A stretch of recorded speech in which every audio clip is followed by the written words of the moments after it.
Hello मेरे प्यारे बच्चों, कैसे हो आप सब। आशा है आप सब ठीक होगे, स्वस्थ होगे, मस्त होगे और अपनी अपनी लाइफ में एंजॉय कर रहे होगे, साथ साथ पढ़ाई भी कर रहे होगे। क्योंकि पढ़ते रहना है आपको, ये बार बार मैं कहता हूँ कि आपको पढ़ते रहना है, साथ में खेलना कूदना इस उम्र में चलता रहता है। वो तो प्राइमरी आपके लिए वो प्राइमरी लगता है, लेकिन उसको सेकेंडरी रखना है, पढ़ाई लिखाई करती रहनी है। और आपका स्वागत है अपने प्यारे चैनल टुडे ट्यूटोरियल पर। और क्या हम लोग पढ़ रहे थे, हम लोगों ने 3rd चैप्टर स्टार्ट कर दिया था, जिसका नाम क्या था, रिप्रोडक्शन यानी प्रजनन। जिसमें हमने बेसिक इन्फॉर्मेशंस के बारे में जाना था, क्या होता है और कितने टाइप का होता है, ये सब हमने पढ़ लिया था। और आज हम उसके अंदर डीप में एंट्री करने वाले हैं, जिसमें हम आज क्या पढ़ने वाले हैं, असेक्सुअल रिप्रोडक्शन को पढ़ने वाले हैं कि कैसे एक जीव से दूसरा जीव बिना सेक्स किए हुए, मतलब एक पेरेंट के थ्रू ही नया जीव कैसे बन जाता है। तो आज चलिए शुरू करते हैं अपना क्लास, ज़्यादा समय वेस्ट नहीं करेंगे और सीधे आते हैं अपने टॉपिक पर। आप टॉपिक तो देख रहे हैं ना, असेक्सुअल रिप्रोडक्शन, अलैंगिक प्रजनन।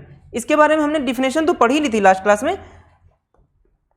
आपको बताया था अलैंगिक प्रजनन वह प्रक्रिया जिसमें केवल एक जनक, ये तो आपको बताया था, इसके बारे में तो पढ़ा ही था, वो तो बस रिवाइज करना है आपको। जिसमें बिना युग्म गीमेट्स नहीं बनते, मेल और फीमेल में, मेल्स में जो स्पर्म बनते हैं और उसमें जो एक्स बनते हैं फीमेल्स में, वो नहीं बनते हैं। यहाँ बस सीधे एक ही पेरेंट होता है, तो उसकी जरूरत ही नहीं होती, सीधे वो इतना काबिल होता है कि वो अकेले एक बच्चे को जन्म दे सकता है, मतलब अपने जैसा जीव बना सकता है। ये चीजें तो हमने सीख ही ली थी लास्ट क्लास में, ठीक है। तो इसकी अब उसके बारे में, उसकी कैरेक्टरिस्टिक्स जो बेसिक्स देखनी थोड़ी और देख लेते हैं। क्या है, केवल इसमें एक ही जनक भाग लेता है, ये बात हमने आपको बताई दी थी। युग्मक नहीं बनते थे, गिमेट्स नहीं बनते हैं, ये भी बात हमको आपको निषेचन नहीं होगा, क्योंकि निषेचन की जरूरत ही नहीं। निषेचन अभी प्रक्रिया क्या है वो पढ़ेंगे, उसके बारे में कैसे होता है। जब दोनों ये गेमेट्स बनेंगे और दोनों आपस में क्या होंगे, मिलेंगे और मिलके एक जाइगोट बनाएंगे, तो वहां पे निषेचन होगा, ठीक है। तो फर्टिलाइजेशन की जरूरत ही नहीं, अपने आप से चीजें हो जाती हैं। फिर ऑफ स्प्रिंग जो होती हैं वो, मतलब ऑफ स्प्रिंग आपको बताई थी, क्या इसको बोलते हैं ऑफ स्प्रिंग। ऑफ स्प्रिंग का मतलब होता है जो संतान उत्पन्न हो रही है, वो उसको कहते हैं ऑफ स्प्रिंग। तो वो बिल्कुल अपने पिता या जो पेरेंट्स हैं उसका उसी के समान होती है, क्योंकि यहाँ मेल फीमेल का कोई कॉन्सेप्ट होता नहीं है, तो उसको सिर्फ हम पेरेंट ही बोलेंगे। तो बिल्कुल सेम होता था, क्योंकि माइटोसिस के थ्रू होता था। माइटोसिस आपने प्रोसेस पढ़ी थी जब सेल पढ़ रहे थे, सेल डिवीजन में, तो सेम सेल बनती थी बिल्कुल, जो एग्जैक्ट जो पेरेंट सेल थी और जो उसकी डॉटर सेल थी वो एग्जैक्ट सेम बनती थी। यहाँ उसी के थ्रू होता है, इस वजह से बिल्कुल जो गुण होते हैं बिल्कुल एग्जैक्ट सेम होते हैं, बिल्कुल कोई नो चेंज होता है, ठीक है। यह प्रक्रिया सिंपल होती है और बहुत तेज होती है। हमने ये भी आपको कल बात बता दी थी कि ये प्रक्रिया जो है वो जो लैंगिक प्रजनन की कंपेयर में जल्दी होती है, क्योंकि वहाँ हर जीव में अलग अलग टाइम पीरियड होता है। कोई 1 महीने, 6 महीने, 9 महीने, 1 साल, 1.5 साल। हाथी जो हो गया उसका टाइम पीरियड कितना था, लगभग 1.5 साल तक था। तो ये सब चीज़ें मैंने आपको बताई थी। और क्या इसमें विविधता नहीं होती, क्योंकि बिल्कुल जो पेरेंट के समान ही जो उसका पुत्र होता है, जो उसका जो संतान बनी है बिल्कुल होती, तो विविधता नहीं होती। और हमने आपको बताया था कि विविधता कितनी जरूरी है, ये भी आपको मैंने कल बात बताई थी कि विविधता जितनी ज़्यादा होगी तो हम सर्वाइवल रेट हमारा उतना ज़्यादा क्या होगा, बढ़ जाएगा, है ना। तो क्यों बढ़ जाएगा ये भी आपको बताया था, क्योंकि जब अलग अलग हमारे अंदर अलग वेराइटीज़ होंगी तो कुछ न कुछ अलग हमारे अंदर कैरेक्टरिस्टिक्स होंगी, तो हम उन कंडीशन से क्या कर पाएंगे, लड़ पाएंगे। इसलिए अगर कोई चीज़ इन्वायरमेंट में या कोई भी समस्या आती है या नेचुरल डिजास्टर आती है, तो सबसे पहले खतरा इन्हीं को होता है, क्योंकि एक प्रजाति खत्म हुई तो अगर उस पर अटैक हुआ तो सेम टाइप सारे खत्म हो जाएंगे, उसकी कोई वैरायटी है ही नहीं, तो वो पूरा खत्म हो जाता है। तो कोई प्लांट है जिसकी बहुत वेरिएशन नहीं, एक ही प्लांट है, और मान लो कोई डिजास्टर आई और उसके ही डीएनए पे अटैक कर दिया, तो उसका डीएनए खराब हो गया और इसलिए आने वाली जनरेशन सारी खराब हो जाती है और वो पूरी स्पीसीज समाप्त हो जाती है। ये चीज़ हमने आपको लास्ट क्लास में बताई भी थी। तो विविधता बहुत कम होती है तो उसका खतरा भी होता है, लेकिन इतनी संख्या में होते हैं तो ये चीज़ें चलती रहती हैं। तो यहाँ तक तो हम सिर्फ रिवाइज ही कर रहे थे, बाकी कुछ नहीं लास्ट क्लास की। कि अब बताई थी कि संतान जो होती है वो बिल्कुल सेम होती है। क्यों होती है, क्योंकि इसमें जो प्रोसेस क्या था, माइटोसिस की प्रक्रिया हमने आपको लास्ट क्लास में पढ़ाई। जो सेल जिनको अगर आज पहली बार देख रहे हैं ये सेल, हो सकता है उन्होंने न पढ़ी हो प्रक्रिया। लास्ट क्लास जो थी हमारी उसमें हमने सेल का साइकिल और लाइफ साइकिल से पढ़ा था, जिसमें सेल डिवीजन, और उसमें हमने इसको बहुत अच्छे से समझाया। तो आप उसको जाके देखिएगा एक बार, तो आपको चीज़ें समझ में आएगी कि कैसे ये प्रोसेस होती है, ठीक है। इसमें तो माइटोसिस के थ्रू हो रहा है। सेम एक सेल थी, उससे 2 सेल बन रही थी छोटी छोटी, और बिल्कुल वो सेम थी जिसके जैसी ये दोनों बनी, जो सेम थी बनी थी। तो इसलिए जो नई जो सेल बनी है, नया जीव बना है, वो बिल्कुल इस अपनी पेरेंट सेल के जैसा ही होता था। तो कोई पदार्थ अलग से नहीं आते, इसलिए वो बिल्कुल सेम होती। इसलिए क्योंकि दो लोग मिल नहीं रहे, एक ही पेरेंट है। दो लोग होते अलग अलग, जैसे मेल फीमेल, तो फीमेल में अलग कैरेक्टरिस्टिक्स होती हैं, मेल में अलग होती हैं। दोनों लोगों के जब वो गीमेट्स मिलते हैं तो दोनों की कैरेक्टरिस्टिक्स मिलेंगी, तो बच्चे में किसकी क्वालिटीज दिख जाएं, अपीयर हो जाएंगी, ये इफेक्ट करता है। लेकिन इसमें कुछ ऐसा है ही नहीं, दो लोग हैं ही नहीं, तो एक ही है, तो सारी कैरेक्टरिस्टिक्स उसी को दिखने वाली हैं। इस वजह से जो संतान बन रही है वो क्या बन रही है, वो अपने पिता के जैसे ही, मतलब अपने पेरेंट जैसे ही होती है। तो ऐसी संतानों को कई बार क्लोन वर्ड दिया जाता है, क्लोन बिल्कुल एग्जैक्ट सेम होते हैं। ठीक है, अब जो ये असेक्सुअल रिप्रोडक्शन है, जो अलैंगिक प्रजनन है, उसके लाभ क्या है, प्रॉफिट क्या है, पढ़िए जरा। क्या है, अभी बताया कि तीव्र गति से प्रजनन होता है, कि उनकी रेट बहुत तेज होता है, कम समय में अधिक संतान बन जाती है, क्योंकि रेट तेज है तो ज़्यादा बच्चे जल्दी हो जाएंगे।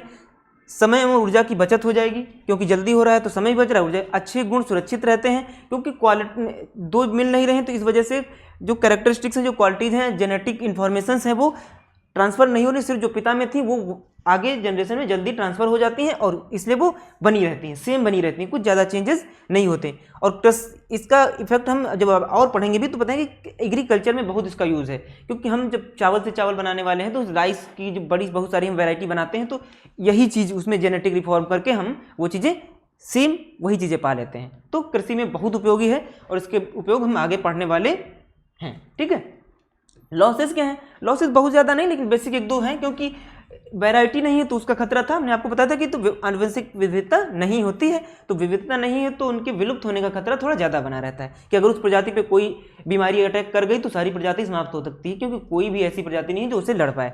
बदलते वातावरण के अनुसार अनुकूलन कठिन होता है, क्योंकि वेरिएशन नहीं है, तो मान लो इन्वायरमेंट चेंज हुआ तो इनके ऊपर बहुत जल्दी इफेक्ट पड़ सकता है, कि कोई भी ऐसी वैरायटी नहीं है जो उससे लड़ पाए, और सारी समाप्त हो सकती हैं।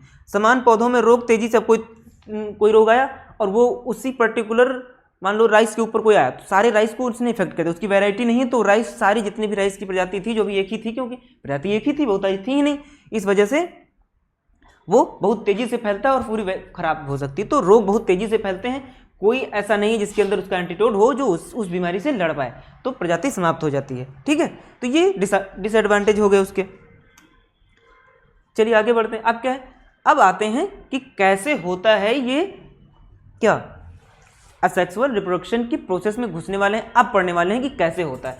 तो पहला एक टर्मिनोलॉजी पढ़िए कि वानस्पतिक प्रवर्धन, वेजिटेटिव प्रोपेगेशन।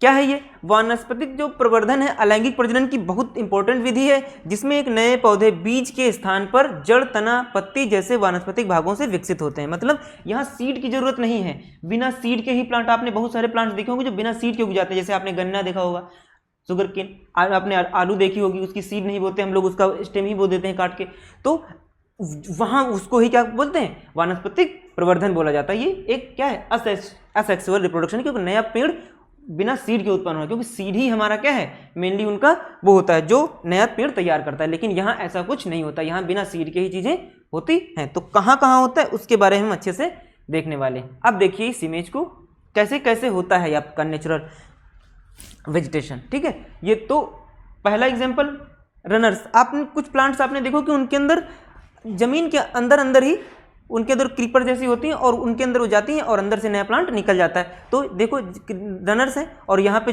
कहीं से जुड़ के आपने देखा होगा उसका स्वीट पोटैटो का पेड़ ऐसे ही होता है, पेड़ रहता है और हर ज्वाइंट पे से रूट्स निकलती हैं उसमें, या आपने कई सब टाइप की ग्रासेज होती हैं, देखा होगा, जहाँ जहाँ से अभी से कट भी कर देंगे लेकिन नया पेड़ बन जाएगा।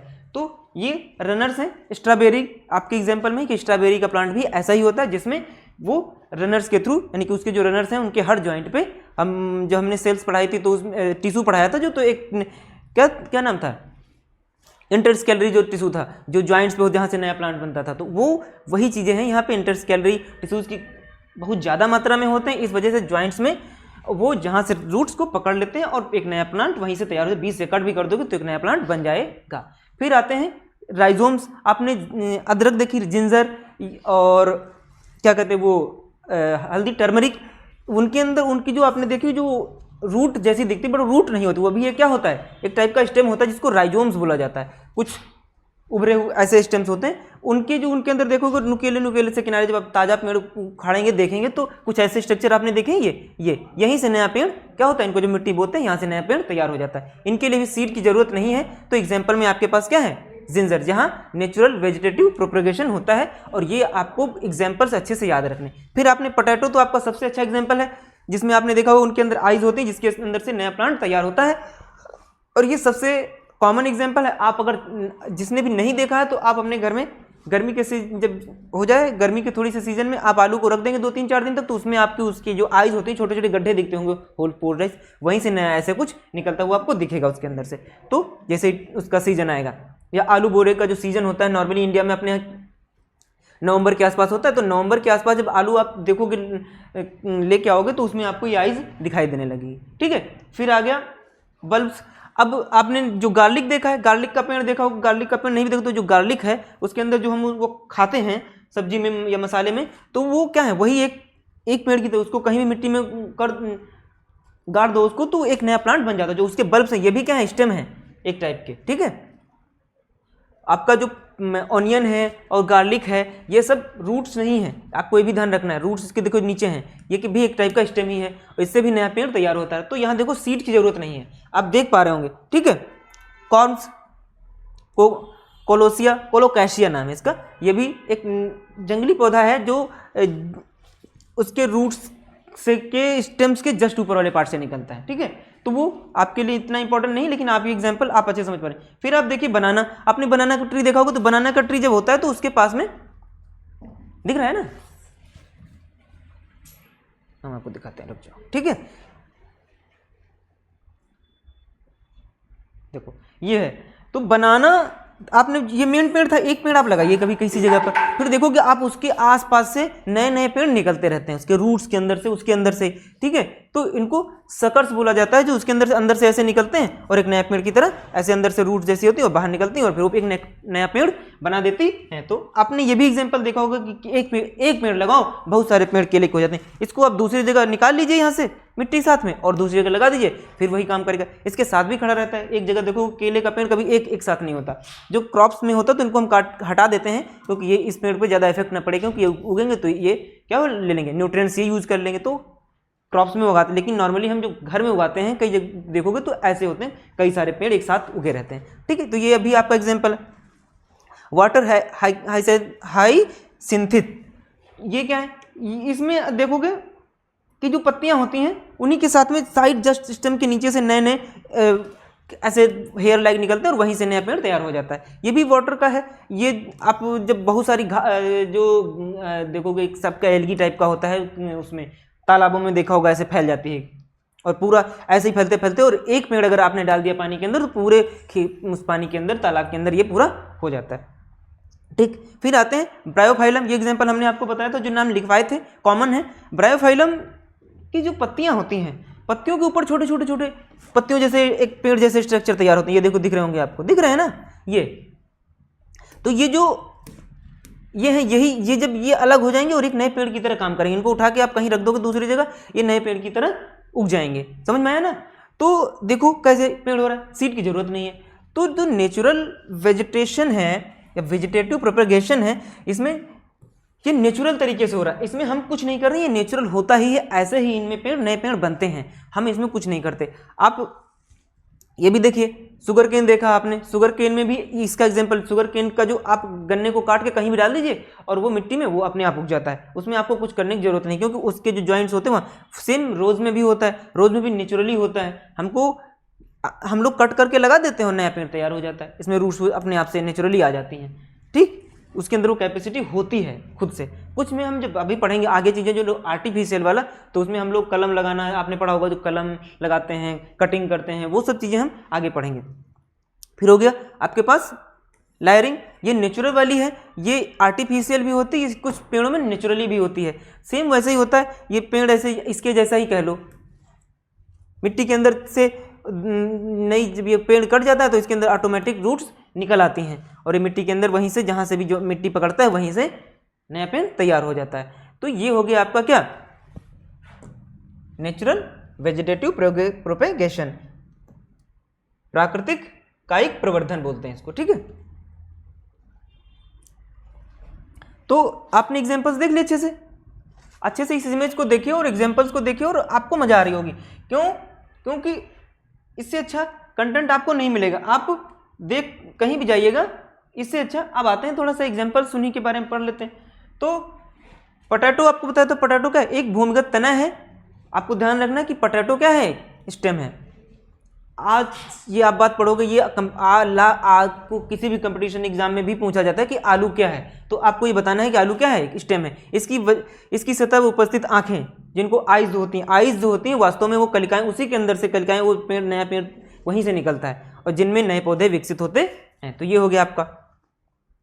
फिर वही एग्जाम्पल जो आपको दिखाए हैं, अदरक, जिंजर, उसमें भी भूमिगत तना होता है, मिट्टी के अंदर होता है और उसके अंदर से उससे नया राइजोम से उसका क्या करते हैं, जो जमीन के अंदर तने होते हैं उनको राइजोम्स बोला जाता है। तो ये हो गया, उससे भी पेड़ निकल रहा है। ब्रायोफाइलम में पत्ती से निकल रहा था, ये भी हमने आपको बात बताई दी है। शुगर केन की जो गांठें होती हैं, जो नोड्स होते हैं, ये भी आपने देखा होगा आराम से, और वहीं से नया पौधा निकलता है। क्योंकि आप जब गन्ने की बुआई होती है तो गन्ने को काट के वही ज्वाइंट से, जब गन्ना जहाँ से ज्वाइंट्स ऐसे होते हैं तो यहाँ से कट कर देते हैं, तो ये वाली गांठ से नया प्लांट, यहाँ से एक नया प्लांट तैयार हो जाता है। तो ऐसे ही कट किया जाता है वो, कि एक इधर रहे इधर भी रहे, तो सारे ज्वाइंट्स, नोड्स जो हैं वो हर पेड़ के लिए हो। ऐसा नहीं कि आपने ऐसे काटा कि यहीं से काट दिया तो फिर बेकार हो जाएगा, वो उसका जो नोड है वो खराब हो जाएगा और अब वो पेड़ नहीं होगा। तो ये चीज़ ध्यान रखनी है।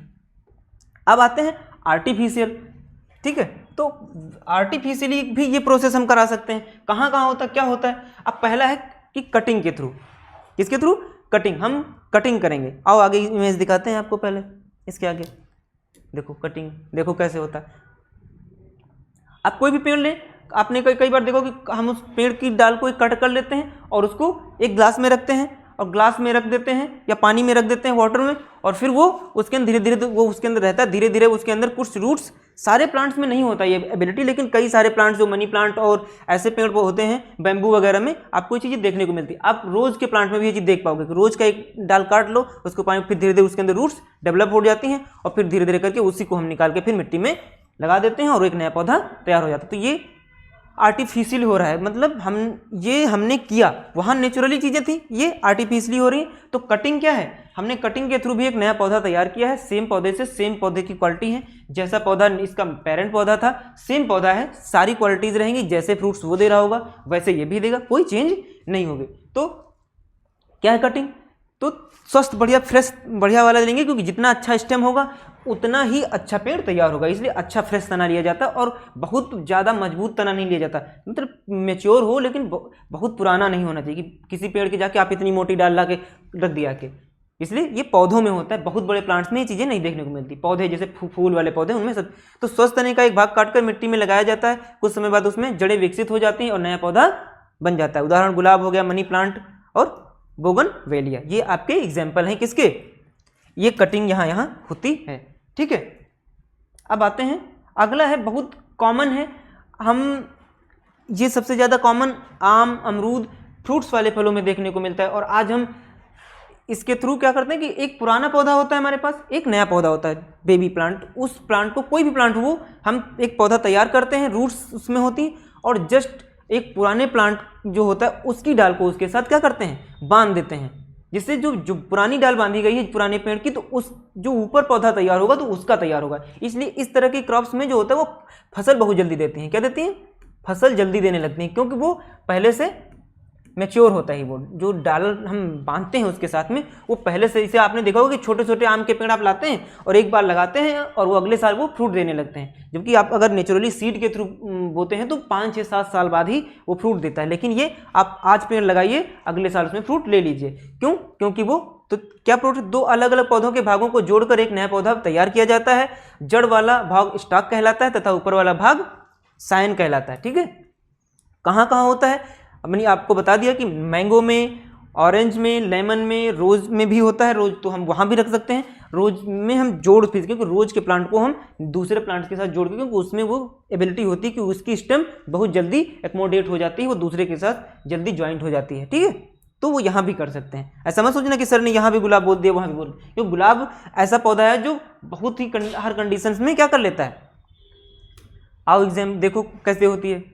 तो ग्राफ्टिंग क्या होगा? पहला हम, आपको दिख रहा है ना, एक ये पौधा है जो स्टॉक है आपका, उसको हम कुछ तिरछे से ऐसे कट कर देते हैं जिससे, और फिर उसमें हम देखो ऐसे, फिर उसके अंदर एक पुरानी जो डाल, पुराने पौधे की एक थोड़ा सा डाल को काट के, शाखा को लाके, और उसी के अंदर क्या कर देते हैं, रख के, और उसके साथ अच्छे से बांध देते हैं उसको ऐसे, ठीक है, ऐसे बांध देते हैं। फिर यहाँ से उसको न्यूट्रिएंट्स मिलने स्टार्ट हो जाते हैं, वो भी उसको ऐसे कट किया जाता है, इसमें सेट हो जाए अच्छे से, और अच्छे से सेट होकर फिर उसको अच्छे से बांध दिया जाता है, जैसे एयर वगैरह बाहर से वो खराब ना हो, टाइट बांध के, और फिर देन धीरे धीरे वो चीज़ें ये कवर कर लेता है, और चीज़ें वो उसके साथ पौधा ज्वाइंट हो जाता है, और न्यूट्रिएंट्स मिलना स्टार्ट हो जाते हैं, और अब ये पौधा अब क्या होगा, और जो आपने बाहर से लगाया था, ये किसी भी चीज़ का पौधा हो कोई फर्क नहीं पड़ता, इससे कोई दिक्कत नहीं है, ये वाला जो पौधा होगा यही फाइनली एक पौधा बनेगा। तो ये हो गई आपकी ग्राफ्टिंग, जिसको हम कलम बांधना कहते हैं, और ये आप रूरल एरियाज में ये बहुत कॉमन रूप में देखने को भी मिल जाता है, ठीक है। अगला आता है लेयरिंग, मतलब दाव कलम। ये बिल्कुल आपके जैसे अभी रनर्स बताया था, सेम वैसा ही होता है कि हम किसी पौधे को क्या करते हैं कि उसकी लचीली डाल होती है, कुछ ऐसे पौधे होते हैं बहुत बड़े नहीं होते, नीचे तक डाले पहले, तो उसकी क्या करते हैं, मिट्टी में उसको दबा देते हैं कुछ दिन के लिए, ठीक है। उसको थोड़ा सा कट मारते हैं पहले, तो थोड़ा सा कट इसलिए मारते हैं कि वहीं से कट से रूट्स निकलेंगी। थोड़ा सा पहले कट मारा, इमेज होगी, हाँ देखो दिख रहा है, देखो ये ऐसे था, इसको क्या किया हमने, थोड़ा सा कट मारा यहाँ पे, और कट लगाया, और उसको अच्छे से मिट्टी के अंदर क्या कर दिया, दबा दिया, मिट्टी के अंदर दबा दिया है, और मिट्टी धीरे धीरे फिर क्या होती है, रूट्स उसके अंदर डेवलप हो जाती हैं, और जब रूट डेवलप हो जाती है तो फिर यहाँ से देखो, यहाँ से हम उसको बीच से क्या कर देते हैं, रूट्स के इधर से और पुराने वाले पेड़ के बीच से कट कर देते हैं, और ये पेड़ अलग से एक नया पेड़ तैयार हो जाता है। ये उसको बोलते हैं लेयरिंग, मतलब इसको दाब कलम बोलते हैं, कलम जैसा ही कह सकते हैं, लेकिन ये उसी पेड़ से नई उसी शाखा को हम दबा देते हैं, बस वो डाल ही एक पेड़ की तरफ तैयार हो जाती है। तो ये हो गई आपकी क्या, ग्राफ्टिंग, लेयरिंग, ठीक है, दाब कलम बोलते हैं, वो कलम बांधना था। अब आते हैं टिश्यू कल्चर, मतलब ऊतक संवर्धन। ऊतक मतलब हम क्या करते हैं, किसी पेड़ का एक टिश्यू ले लेते हैं, और ये क्योंकि आर्टिफिशियल है तो हम उसको ऐसी कंडीशन प्रोवाइड, मेरिस्मेटिक टिश्यूज पड़े थे ना जो डिवीजन में पार्टिसिपेट कर रहे थे, तो उन्हीं को लेंगे हम, जो लेटरल, और उनको नहीं लेंगे क्योंकि वो में सेल डिवीजन है तो ग्रोथ नहीं करेंगे, इसलिए हम मेरिस्मेटिक टिश्यू ही लेंगे जो अच्छी जगह के होंगे, अच्छी जगह के पेड़ को कोई किसी पार्ट के ले लेंगे, और फिर वहां से उसको ग्रोथ करवाएंगे, और ये आर्टिफिशियली होगा, यानी कि लैब में ये चीजें हो सकती हैं। प्रयोगशाला में पौधे के छोटे ऊतक को पोषक माध्यम में उगाकर हजारों समान पौधे तैयार किए जाते हैं। यहाँ क्या होता है कि हमको बहुत ज़्यादा जरूरत नहीं, एक पेड़ से कुछ टिश्यू ले लिए और टिश्यू अलग अलग रख दिया, अलग अलग ग्लास में या लैब में, और बहुत सारे पौधे हम एक ही पौधे से आर्टिफिशियली तैयार कर सकते हैं, और टिश्यू का यूज़ करके, ठीक है। कहाँ, आर्किड, बनाना, बांस, आलू, इन सब के पौधे ऐसे तैयार किए जा सकते हैं।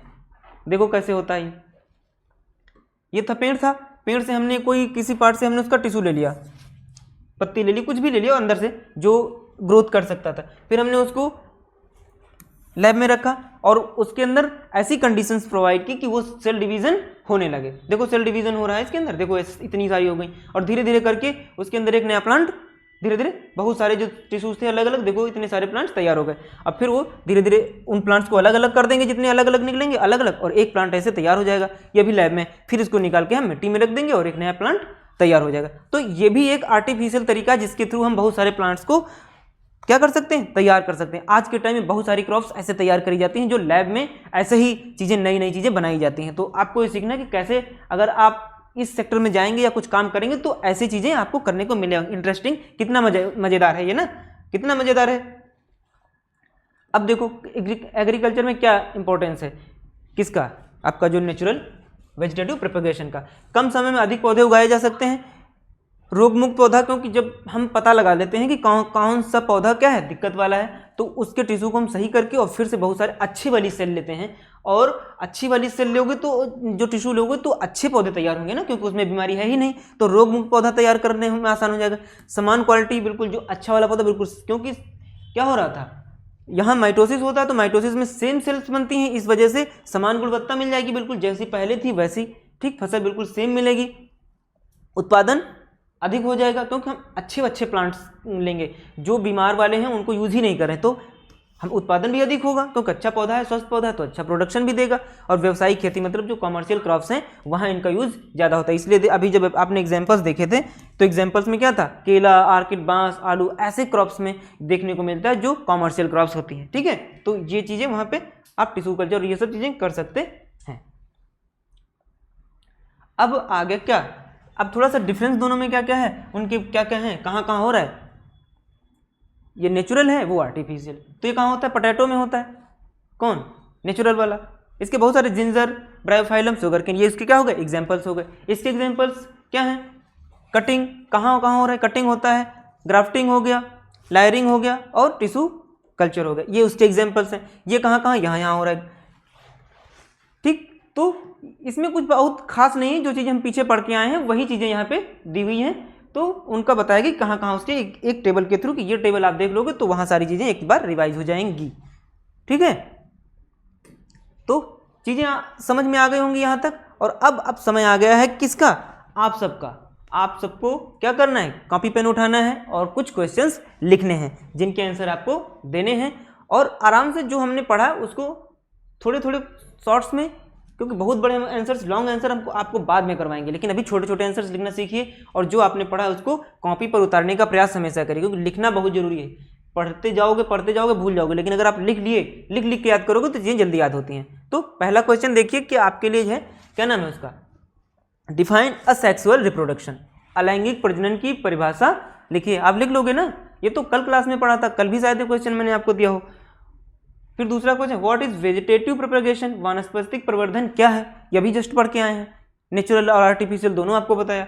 Give 2 examples of vegetative propagation के 2 एग्जांपल्स देने हैं, तो बहुत सारे एग्जांपल आपको हमने बताया। ठीक, फिर अगला आ गया शॉर्ट आंसर, थोड़ा सा बड़े, 3 से 4 लाइनों में, 5 लाइनों में आंसर इसके लिखने हैं। कटिंग विधि को चित्र सही समझाइए, यहाँ पे आपको कटिंग का इमेज, वो जो आपको बताया था, याद है कटिंग वाला कहाँ था, कहाँ था कटिंग, ये कटिंग है ना, ये वाला। तो आपको ऐसे ही बनाना है और आराम से, और बहुत कठिन नहीं, आराम से बना लोगे आप। ठीक है, तो कटिंग को आपको इमेज के सहित समझाना है, इमेज बनानी है आपको, क्योंकि बायोलॉजी में कुछ जगह पे आपको उसके डायग्राम्स आपको बनाने पड़ेंगे, तो आपको प्रैक्टिस करते चलना है। फिर आता है ग्राफ्टिंग, कलम बांधना, ये भी आपको पता है कैसे कलम बांधते थे, आप चित्र सहित भी समझा सकते हैं, आप चाहें तो ऐसे भी। अगर आप नहीं भी पूछा है और आपने लिखा और आपके पास समय है, तो आप एग्जामिनेशन हॉल में भी एक बॉक्स छोटा सा साइड में बनाइए, इधर लिखिए उसके बारे में और इधर वहाँ पे उसके बारे में इमेज बना दीजिए, उसको, उसके मार्क्स आपको फिर कटने का कोई चांस नहीं रहेगा। यहाँ अगर आपकी छोटी सी कमी भी है तो अगर उसमें अच्छे से आपने बना दी है इमेज, तो फिर चीज़ें और आसान है। डायग्राम बहुत एक पॉजिटिव इम्पैक्ट डालते हैं एग्जामिनर के ऊपर, तो डायग्राम्स अगर आप बना सकते हो, नहीं भी पूछा है तब भी आप ऐड कर सकते हो, ऐसा कोई जरूरी नहीं कि वो आपको लिख के ही दे। ठीक है, फिर right the advantages of tissue culture की लाभ लिखिए, तो हमने अभी एग्रीकल्चर में कैसे उसका यूज हो रहा था, और ये चीज़ें आप आराम से लिख लोगे। तो आशा यहाँ तक चीज़ें समझ में आ गई होंगी, और ये चैप्टर सेक्सुअल रिप्रोडक्शन आपको अच्छे से समझ में आया होगा। चीज़ें बहुत कठिन नहीं हैं, हमारे आसपास इन्वायरमेंट में होती हैं, बस हमको सारी चीज़ें पता नहीं, कुछ पता होती हैं, देखते तो हैं कि पेड़ उग गया, लेकिन हमको ये नहीं पता था कि आखिर प्रोसेस क्या होता है। तो आप अपने से कनेक्ट करिए, अपने आसपास चीज़ें देखिए। आप इतने सारे, कई लोगों को तो पसंद होता है पेड़ पौधे लगाना, तो कैसे लगाते हैं, आप गुलाब का पेड़ लाते हैं तो कहीं से डाल काट के ले आते हैं, अपने यहाँ लगा लेते हैं, वो तो आप करते हो। पोटैटो भी आप लेके जाइए कहीं मिट्टी से, कहीं से भी आपके घर में आता है, उसको बो दीजिए काट के, आइस की जहाँ से निकल रही हो, और एक नया पेड़ तैयार हो जाता है। तो वो सब करते रहिए, प्रैक्टिकल करते रहेंगे, ज़्यादा चीज़ें आसान होंगी, उनके नाम आपको लिखते रहने हैं। इसीलिए आपकी जो NCERT की बुक होती है वो आपको प्रैक्टिकल करवाती ही ज़्यादा है, क्योंकि प्रैक्टिकल के थ्रू चीज़ें ज़्यादा याद होती हैं। तो आप चीज़ें करते रहिए साथ साथ में। हम यहाँ से आपको नहीं करवा सकते चीज़ें, क्योंकि आपको बता सकते हैं, लेकिन आप जब देखोगे, करोगे तो अब बहुत मज़ा आएगा। तो आज इतना ही रखते हैं, देन हम नेक्स्ट क्लास में आगे की चीज़ें पढ़ेंगे और अच्छे से इसको समझेंगे। तो असेक्सुअल रिप्रोडक्शन आज समाप्त हुआ, नेक्स्ट में हम सेक्सुअल रिप्रोडक्शन के बारे में पढ़ेंगे, देन हम प्लांट्स और ह्यूमंस के बारे में कैसे कैसे क्या होता है वो चीज़ें पढ़ने वाले हैं। तो आशा है सब कुछ ठीक है यहाँ तक, और आपको समझ में आ भी गई हुई चीज़ें। ध्यान रखिए अपना, पढ़ाई करते रहिए, क्वेश्चन आंसर जो दिए हैं उनको लिखिएगा, और हमारे जो इसमें जब वीडियो के डिस्क्रिप्शन में आपको मिल जाएगा, क्या लिंक मिल जाएगा, जहाँ पे आप उसको क्या कर सकते हैं, भेज सकते हैं, टेलीग्राम पे भेज दीजिएगा, जिससे हम उसको आंसर्स को आपके मैच करके आपको बताएंगे कहाँ चीज़ें सुधार करने की जरूरत है। और उनके लिए थोड़ी सी सूचना है, जो आसपास के हमारे लखनऊ के हैं, जो ज्वाइन करना चाहते हैं, कि ऑफलाइन सर से पढ़ना चाहते हैं, जो हमारी टीम है उनको आप उनसे जुड़ना चाहते हैं, तो इस एड्रेस पे आप ज्वाइन कर सकते हैं। डिस्क्रिप्शन में नंबर और व्हाट्सएप सब कुछ मिल जाएगा आपको, वो आप वहाँ से इंटरेक्ट कर सकते हैं हमसे और अच्छे से यहाँ हमारे पास सारी फैसिलिटीज़ हैं, आपके लिए अच्छी क्लासेस चल रही हैं। जो यहाँ आना चाहते हैं, जो आसपास के हैं, वो यहाँ आ सकते हैं। तो आज के लिए इतना ही, धन्यवाद, ध्यान रखिए, take care, bye bye, love you.